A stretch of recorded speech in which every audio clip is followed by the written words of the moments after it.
This is the Leo Climaco Podcast. I saw the opportunity to gain knowledge.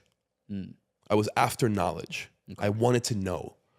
I'm an immigrant, right? I lived in New York illegally for 11 years.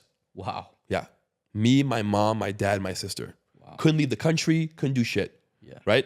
So I understand what it is to be really fucking poor. And when I got here, I wanted to be American. I wanted to know. I wanted to experience what it was to be American. Right. And once I got to start companies, man, I was a sponge. I'm just learning everything from everyone. How do you eat? How do you do? Everything. What do you drive? Yeah. How do you live? You're the type of people that sees a successful person do like even a little twitch and you start like 100%. Why does he do that? Yeah. Exactly. Yeah. I get what you mean. Yeah. So even though that job was amazing, it was super, super stressful. It was a lot of responsibility. Right. And it burned me out.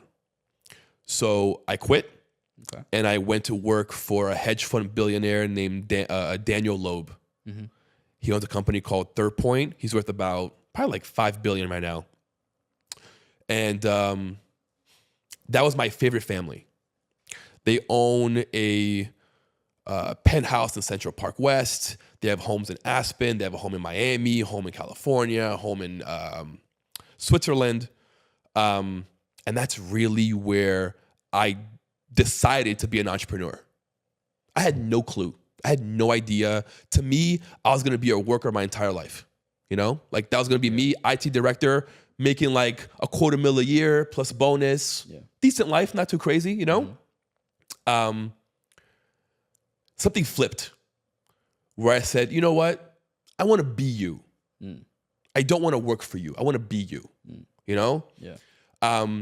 It like excited me seeing his brand new Patek Philippe worth $60,000. Mm-hmm. Him driving his fucking Ferrari. Yeah. You know, it just excited me. It made me see what's possible in the world. It's good that you had that perspective because a lot of people feel envy for that type of stuff. They feel like it's ridiculous to buy the expensive watch and bro, I was so happy to be there. Yeah. You know, fuck that. Yeah. Being a student. Yes. Yeah. I'm here to learn. Exactly. We're all here to learn, you know? And the more I can learn from someone so successful, the more I can help myself and others. Right.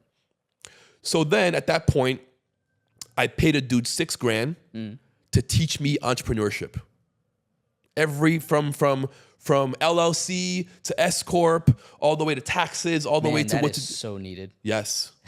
I didn't know anything. Yeah. You know? I love you did that because when I started, I was biology all the way, and I was like, "What the fuck is an LLC?" And then an S corp could save you some money if you're right. An only bit. I'm like, "What the hell does this mean?" And I had to learn as my questions came in, and as I made mistakes with Google and YouTube. Yes. And my accountant. Yes. And she fucked up a few times, but she's pretty good. Yeah. So you paid the $6,000, and that's where everything. That's where everything started. So I built 2 companies that failed. Yeah. I built, my first company was, I figured, you know, I do IT, let me do a website company and an app building company. This was 2016. Huge opportunity for that time. Yeah. Wow. I crashed and burned. What was the mistake that you made to I overspent on things that I shouldn't. Got it. I was As in personally or Well, I was too concerned with website and logo and this and that and not really making sales. Right. You know? Sometimes you just got to sell some shit. Correct. Yep. I was too concerned with the image than the actual hustle. Right?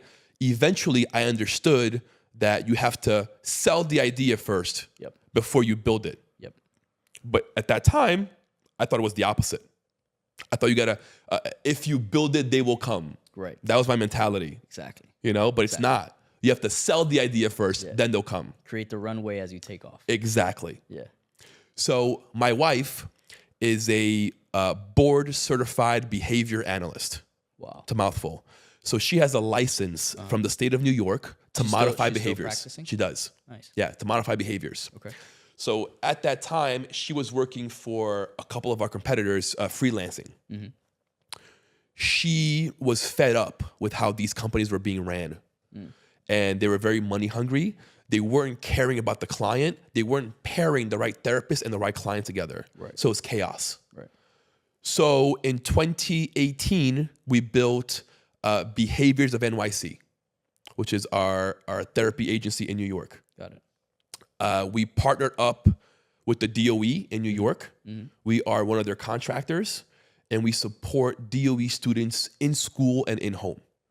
So I have a staff of about like 35 or 40 right now nice. In New York. Yeah. Very nice. A team of therapists, a team of supervisors that spend about anywhere from 8 to 30 hours a week with these kids, helping them with everything, teaching them how to be more social, more to integrate them more into society. Right. Reminds me of Montessori.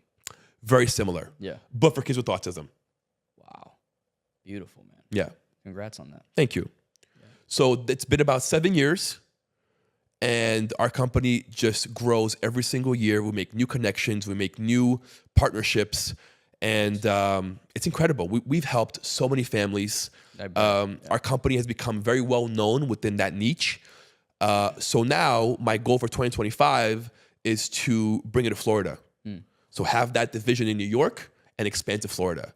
So I'm currently working with a couple of schools here to get in with Medicaid and be able to support these schools with their children with autism.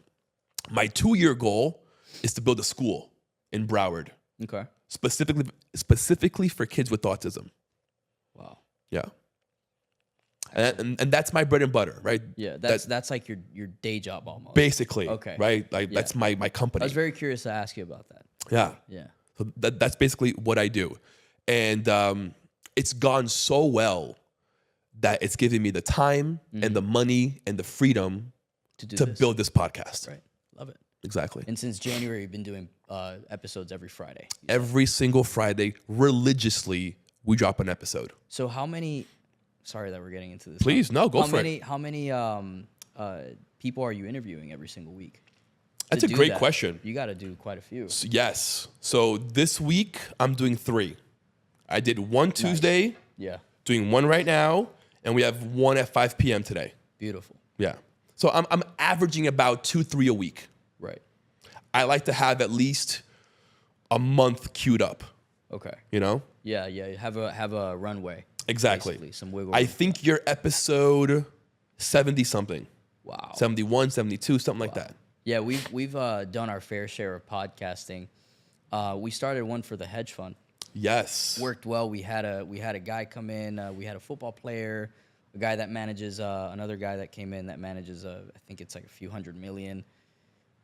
The people you meet, man. That's why I like to ask you questions too, because yes, we're all learning always. 100%. There's always something to learn. But the people you meet is awesome. It's invaluable. It's everything. Yeah. And as a marketing strategy, it's fantastic. We 100%. tell this to our clients all the time. If you want to create content, get on like 5 podcasts a month. Yes. And you'll have content to spare. Exactly. You know, you chop those up, you get 15, 20 videos, and you're shooting to the moon. You know, 100%. And, you know, I began liking it. Mm-hmm. Like, people see, I know a few people who like, man, I hate creating content. Such a hassle, this and that. I fucking love it. Yeah. It's fun. It's easy. It is. You know, you're once you get the hang of it. Yes. Just be yourself. You get out of your own way. Yes. Content becomes the center of your entire brand. Yes. You know, when we tell our clients what they got to do for their online brands and businesses, it always starts with content. It never starts anywhere else. You know, how's your content doing? Do you have a strategy? Do you have your plan? Do you even know yourself? Because the process of creating content has a lot to do with knowing yourself, getting to know yourself. 100%. You know, because you start saying some shit in front of the camera, and you're like, I didn't even know I thought that way. You know, and you know what? That's very true. Yeah. That's very true. Yeah. Once you're in the flow of things, yeah, you start learning even about yourself.